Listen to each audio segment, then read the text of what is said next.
Hey there, it's Erin with Time Saving Templates. And if you work in HR or compensation, and part of your job is working with international transfers, expats, or managing global salary ranges, you'll want to stay tuned because I'm going to be going over how to get some free metrics related to different countries through the IMF website. So if you've been following along the previous videos where I downloaded inflation rates by country and then went over how to use that inflation rate, how to have it be one of your data points to consider when doing any merit budgets, cost of living adjustments, or increasing your salary ranges with inflation. But this time we're looking at a different metric from IMF. And if you're not familiar, IMF stands for International Monetary Fund, basically IMF.org. And then if you go to data and IMF portal, that seemed to be the link that worked the best for me. What they have is a World Economic Outlook report that has a ton of data, including inflation rate. And the one I'm going to go over today is called the PPP or implied PPP conversion rate. And I'll get into what that stands for and what that means in a minute. So basically, this report comes out about twice a year. So the latest was in April 2025. So I'm just going to click on that. And of course, you can get different PDF summaries and that sort of thing. For what we're looking for in HR, we want the data in Excel. So I'm going to click on database. And then we have the option to filter by country, entire data set. I'm going to do it by country so we can see the rates per country and just do all countries. So that's 196 countries. And then I'm going to do continue. And this is where we select the subject. So last time in the last video, I selected the inflation rate percentage change, which was a year over year change per country. And then for this next one, I was going to look at is implied PPP conversion rate. It's the national currency per current international dollar. So each country compared to the current US dollar. So I'm just going to check that one. I mean, you could check all of it, but it's just so much data. So that's why I'm just doing one at a time.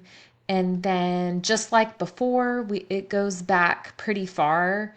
And in HR, we don't really need to go back too far, maybe a couple years just out of curiosity, and maybe 1 to 2 years in advance is probably plenty of information. And I'm just going to leave everything at the default and click prepare report. And then it's all already ready. Preview down here, download report. It is a CSV. Just click yes. Okay. And then you can save it as an Excel file or something else. Format the columns. So this is really similar to how the inflation rate looked as far as the format of the report. I'm just gonna add a filter and highlight.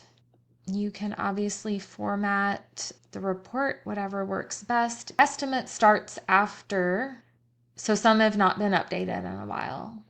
But if we filter on 2024, we get 86 countries that were updated in 2024. So that's after 20, so starting in the 2025 column, these are estimates. That's basically what it's telling us. So I'm going to make these green for estimates, and then these are actuals. So that can help to compare. And then just like last time, let me narrow this down to a few columns here. Okay, so now I've narrowed it down to just a handful of countries so we can take a look and see what we could possibly do with this information and try to understand what this means for you, especially if you are doing different things in HR compensation. So it will help to take a look at the definition. The purchasing power parity is what that number is showing for each country, and that's actually a measure of the local currency units, how many units of the local currency needed to buy the same basket of goods locally in that country compared to purchasing those same products in the US for $1. So if you go back and look at the example, everything is based on a comparison to the US dollar. So US dollars at 1 for all years, and then everything is compared to how much you would pay. So for example, Netherlands, this 0.77, it's not saying 77 cents compared to US $1. That's not what it's saying. It's saying 0.77 units of whatever the local currency unit is. In that case, the euro. So it's 0.77 euros is what you would have to pay to get the same products locally. It's used mainly to compare purchasing power across countries. It's not an exchange rate. It's the number of local currency units, whatever that is, pounds, pesos, euros, how many of those are needed to buy the same goods and services that $1 buys in the US. Okay. So what it does not mean is not an exchange rate. It's what people can actually buy with their income. So it's looking at local currency in terms of buying power, whereas exchange rate is really just looking at how do I get exchange the currency. It's also not a geodifferential.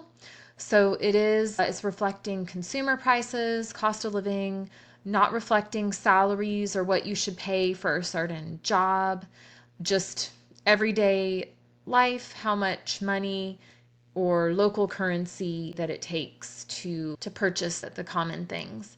Geodifferentials, I have another video and I can link to that. I actually have a whole series with compensation that goes over geodifferentials, and those are more based on market rates, labor market rates. So using salary surveys and data like that, and it answers the question, what are companies paying for this particular job in this particular location? The PPP is not telling us that level of detail. It's not telling us per job.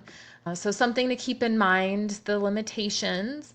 In case you're looking at these numbers and you're trying to figure out how we can get this to be able to multiply by salaries or help with relocations or things like that, there's actually another step that we need to consider in this process, and that is the exchange rate. So that the exchange rate is going to make a huge difference in how we use the implied PPP.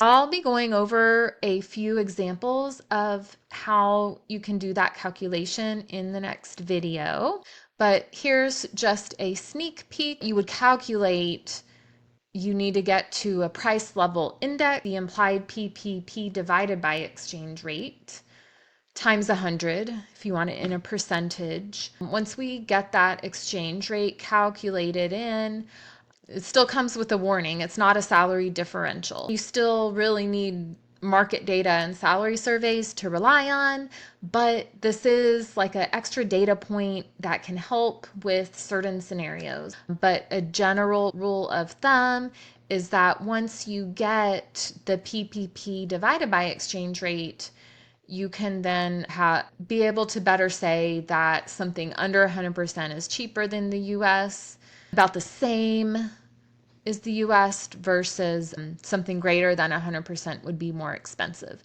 You can't really use that same metric on the raw PPP rates.